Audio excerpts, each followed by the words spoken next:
Is it over yet? It was hard not to wonder that throughout Northwestern's 7,268 overtime victory Friday against Illinois at Allstate Arena. Were the Wildcats 53 in as crazy as it is must-win territory already?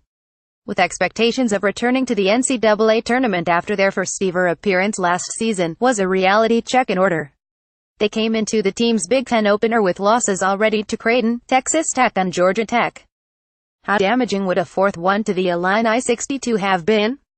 After months last season spent chewing on the big dance question, it only would have seemed fair to ask of their back-to-back tourney dream, is it over yet? Northwestern players celebrate in overtime as their victory over Illinois was sealed. Apnam Y. Hall, well, no, it's not. For another day, the dream lives.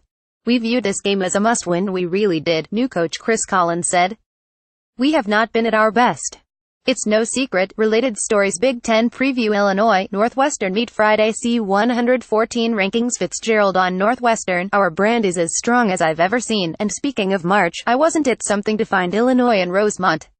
The Illini last played here in 2005, and they found themselves in quite a precarious position, down 15 points to Arizona with 4 minutes to go in an Elite Eight game that was going down the tubes.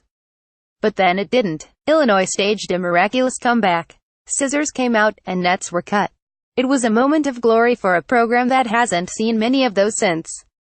What there have been instead is 4 consecutive NCAA tournaments missed, an unacceptable lot. New coach Brad Underwood was brought in to rectify. It might take him a while, but Illini fans are riding a wave of belief. And there's something impressive about a coach who walks into a rival's gym, even a temporary one, with more fans of the visiting team in attendance, sees about a third of the seats empty and tells it like it is. How many empty seats were there tonight? That's not acceptable, Underwood said. True rivalries. It's about passion. It was only Deck 1 a month earlier than Big Ten games have gotten underway before, but something about this time in the rivalry's history really seemed to matter. The Wildcats make a big deal, and rightly so, of the fact their football and basketball teams were ranked in major polls at the same time last month. But what this rivalry needs far more than that is for NU and Illinois to be ranked at the same time. Such a time might feel a long way away, but the whole idea at both schools these days is to get there. An overtime game might be something to build on.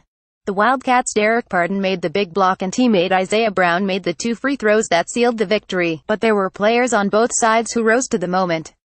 Illini guards to John Lucas and Markel Stork 14 points each converted several degree of difficulty drives to the rim. New junior Vic Law 16 points threw down massive dunks, and senior Scotty Lindsey 22 points clawed out of his shooting slump. The Wildcats trailed by 8 in the first half but fought their way back.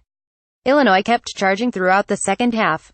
It was flawed, frenetic and fun, a heck of a night. Unfortunately, it was the only time these teams will play this season unless they meet in the Big Ten tournament. That changes as the league goes from an 18-game schedule to 20 games next season. The Illini and Wildcats will play twice a year, every year, as it should be. Follow me on Twitter at @SilGreenberg. Email sgreenberg@suntimes.com.